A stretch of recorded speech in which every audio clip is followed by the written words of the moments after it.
actually, if you hadn't put your mask on, the sweat would just come up here and you'd drown. I mean, it's disgusting to talk about. You'd drown in your own sweat, and you'd have to get out before it covered your nostril. Because actually, if you tried to just shake it away or dislodge any of it, you could stand to be infected.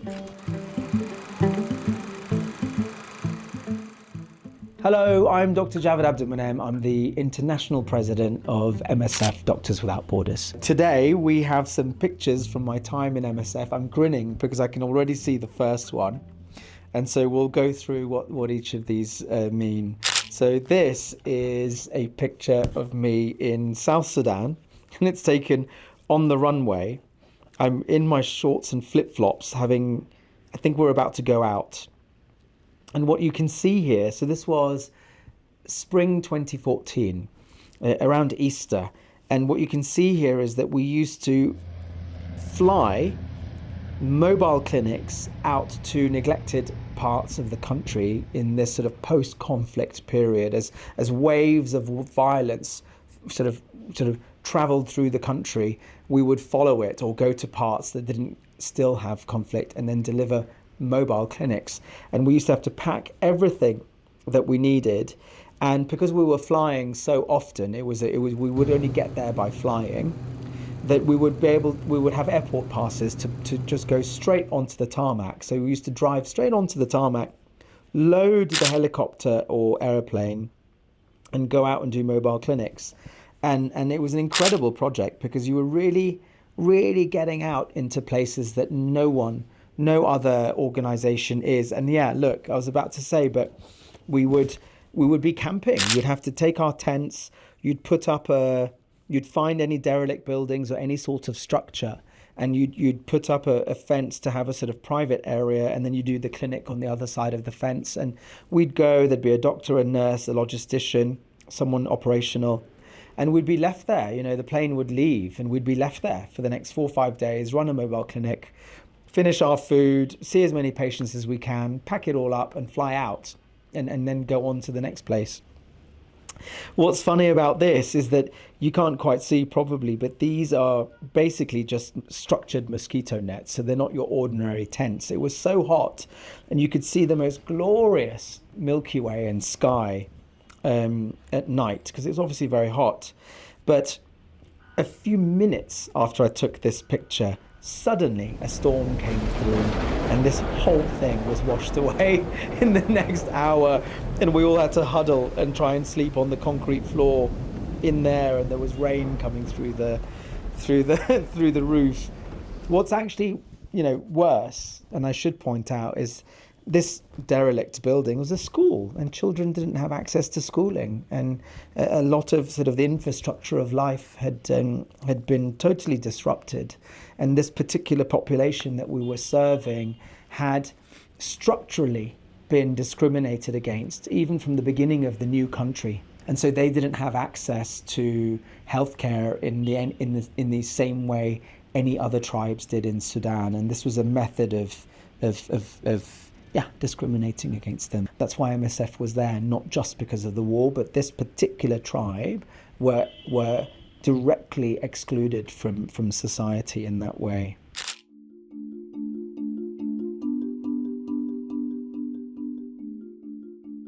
So while I was in that project, Ebola in West Africa was declared, and that was the first time Ebola had been in West Africa. Up until then, it had been around Democratic Republic of Congo and some other outbreaks in Sudan and I think Uganda, I forget. So this is a picture of me putting on my personal protective equipment, PPE. And in those days it was, so it's 2014, I went out in September, did a month, and you had to wear double, triple layers of plastic and make sure that no element of skin at all was exposed. What's interesting, or what's to note about this, is if you put the mask on in the wrong way and the goggles, you'd sweat so profusely, but the liquid of your sweat would catch in this duckbill mask. And if you hadn't put it on the right way, it wouldn't be able to flow away. So not only was there a time limit, just due to the severe heat and dehydration, because your Wellingtons would fill with your sweat. Actually, if you hadn't put your mask on, the sweat would just come up here and you'd drown. I mean, it's disgusting to talk about. You'd drown in your own sweat, and you'd have to get out before it covered your nostril. Because actually, if you tried to just shake it away or dislodge any of it, you could stand to be infected. So you had to pay real attention to how you put this stuff on. And then don't forget that taking it off after you've been in infected areas is triply dangerous, because then you'd have Ebola virus on this. So there was a meticulous way of getting it off. But of course, the story isn't about me or that. The story there was about having a disease which had affected poor populations for decades, but had no research, so no vaccination, no treatment for it up until that stage. And now there is, because it came, because of the size of that epidemic, it came to risk Western populations, right? And that's the story of Ebola, about neglected diseases and the structure of global health and the inequity that you find in the world, where diseases that affect poor populations or marginalized populations don't get the research and funding and treatments developed in the same way that diseases that affect rich populations. And Ebola was one of them. So, there were a lot of deaths in that time, a lot of deaths that hit me. Yeah, a few patients that I wish we could have done more for and should have survived and would have been alive today.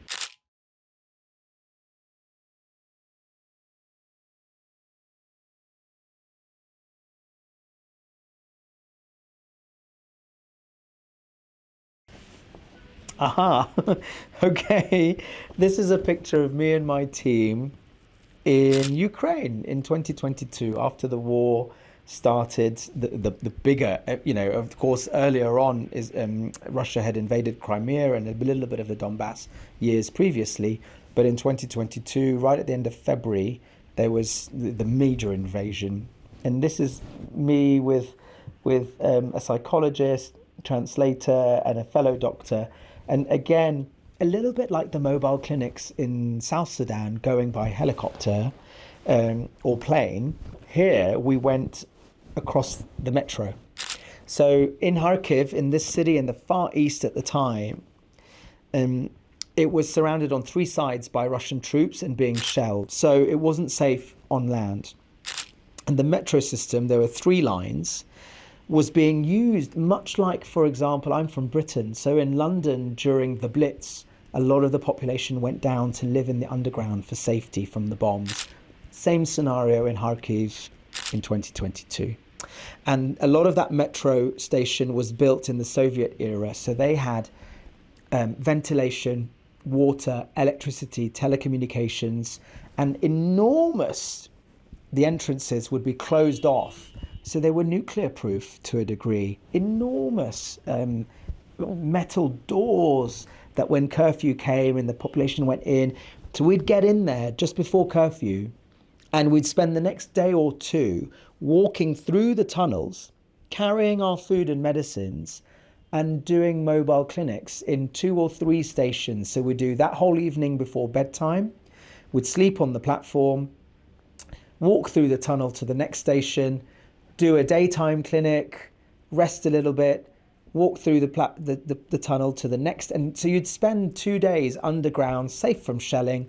And then when you needed to restock and go back, we'd go back to base. And then, of course, you'd have to go overground. And then we had our bomb shelter in base. But that's how we minimized risk to ourselves, but really got to the population, gave them healthcare down there in the metro system. And it was cold. You could probably see we're all wearing hats and fleeces and sleeping on the platform. And well, here you've got a picture.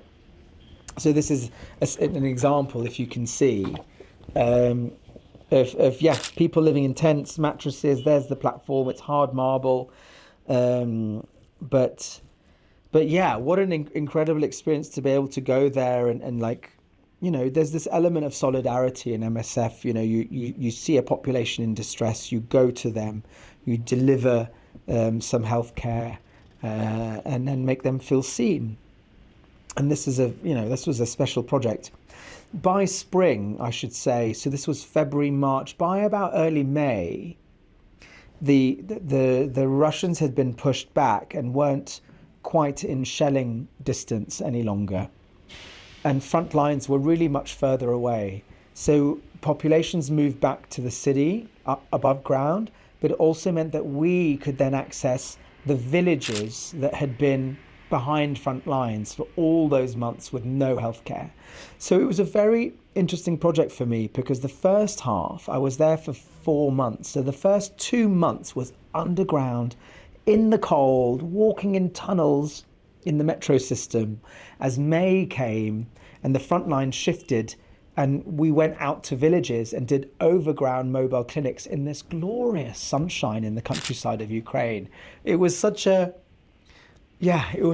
project of two halves, but still the same essence. Going out to the communities that don't have access to healthcare, taking health to them. Anyway, so that was what it was like to live in a metro station underneath. Anyway, okay.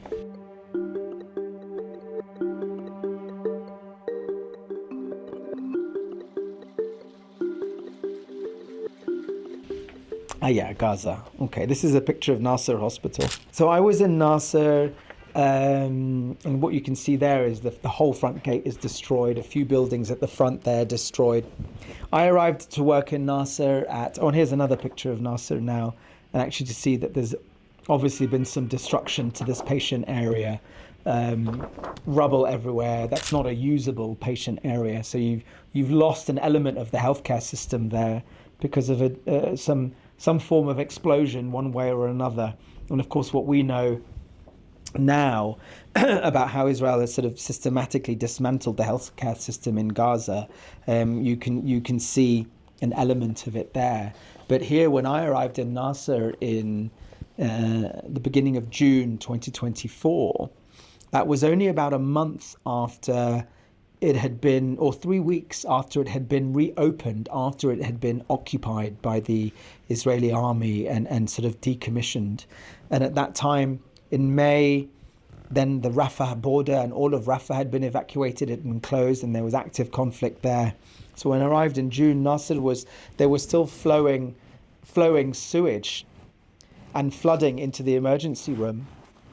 So you're working in a hospital where there's destroyed buildings, displaced people, electricity cuts because of fuel blockade, direct attacks on the hospital, medical staff missing because they've been arrested, detained, tortured, killed, supplies in low, we ran out of crutches and didn't have wheelchairs or dressing tables or ibuprofen or gloves or sterile dressings, all of these things that were obstructed and blockaded by Israel.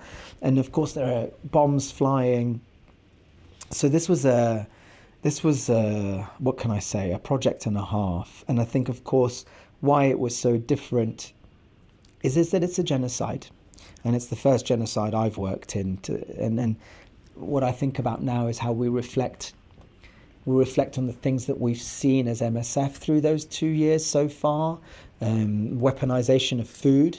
So attacks at the Gaza Humanitarian Foundation, the GHF sites that were supposed to be food delivery sites, but were just weaponized, orchestrated killing stations. So we saw thousands of people injured by bullet wounds and stampedes and barbed wire from that, but also malnutrition and acute malnutrition and starvation across our clinics. So weaponized food as a weapon of war, destruction of the healthcare system as I've described, but also destruction of the water and sanitation system. And mass harm to civilians. So at the time that I was there, mass casualty after mass casualty, hundreds and hundreds of injured and killed people, children, women, men, with strikes even in the humanitarian zone. And that's just in one emergency room, right? That's just in Nasser. I'm not saying there were hundreds across all the field hospitals and clinics. That was just in the ER that I worked. And then to put that into context, you'd often be on the ward and you'd hear a wail, and you'd go, and your colleague has just found out that their child has been killed, and this happened at one point 3 times in 5 days. children and husbands and wives of my colleagues being killed, while playing in the street or just in their tent at home. But yeah, so I look at this picture of Nasser, and our unit was just here. This is sort of the way to our burns and trauma unit next to the ER. But just opposite, there was a school that was a displaced site, and on this western edge too, and they both got bombed while I was there too. And there were some injuries and deaths from that. There's a cemetery on the other side of Nasser there, in open land, and people were trying to live there. There's not space. They've been all hemmed in and displaced. But often you'd be coming to work in the morning and you'd just see families have arrived to the morgue, and they would take their dead loved ones wrapped in white sheets out to that cemetery, and there'd just be a stream of them all day.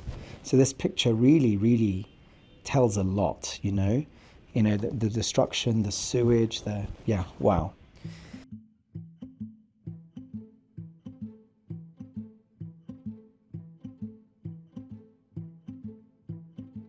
This is a picture of a Now hospital in Omdurman in Khartoum, Sudan. So I worked there twice. I was supposed to work there twice. So the first time I went, I didn't get to Now.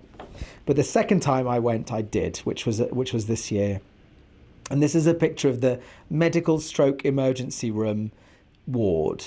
And why I say medical stroke emergency room ward, it's just that because at the time that I was working there, and for all the time since April 23 till at least February 25, the only working hospital in all of Omdurman city, right? And so you can see how crowded it is. You're trying to be an emergency room, but there's also mechanics around healthcare that needs to be paid for once you're admitted to hospital versus in the emergency room. And this is something about universal healthcare and how it works in different countries. But it acted as a block. There isn't an economy. People aren't working. The hospital isn't being supplied by the Ministry of Health, right? It's in the middle of a war. So how does the hospital try to even keep the lights on? Yes, we're there giving fuel, and yes, we're there supporting with water repairs and rebuilding and giving medical supplies and training. But even between us, we can't keep a hospital going with the Ministry of Health. So there has to be some payment, but patients can't pay, but the hospital needs some money just to keep itself going. But then doctors wouldn't. You have a heart and it's hard and you've got a patient, and doctors wouldn't want to admit patients to the ward where they'd have to start paying. So they'd keep them in the ER to save the cost for the patient. But then the ER becomes a ward. And so it's also then breaks a hospital system, because you need a space in an emergency room to run a mass casualty. Because as I was there, it happened frequently, a drone attack hits a market. You need to clear out the emergency room and run a mass casualty and have 50, 60 patients come in. So a very difficult place to work, attacks on civilians, attacks on health infrastructure. But what can I say? This hospital, and now it gives me, and then Al Buluk, the pediatric hospital, and Al Saudi, the maternity hospital. So just in the Sudan Armed Forces territory of Omdurman is where MSF was working in those three hospitals, and that was the project that I was leading. While I worked only in Sudanese Armed Forces territories in those three hospitals, MSF and my colleagues were working in both sides, and that was something that's unique that MSF is able to do. Of course, the Sudanese organizations are working everywhere, and the society response is incredible. And I was really happy to be able to support some of them as well with supplies for food and food kitchens and so forth. But yeah, working in a Now felt like a sea of relative calm when you've got front lines on all sides, actually. So yeah, I'm, especially as a Sudanese, very, very happy that I was able to get there and work in partnership with the Ministry of Health there and Mr. Jamal. I'll always give a shout out to Mr. Jamal, the hospital director. What a force to work with. So if you ever see this, blessings, Mr. Jamal. But yeah, that's at Now Hospital in Omdurman.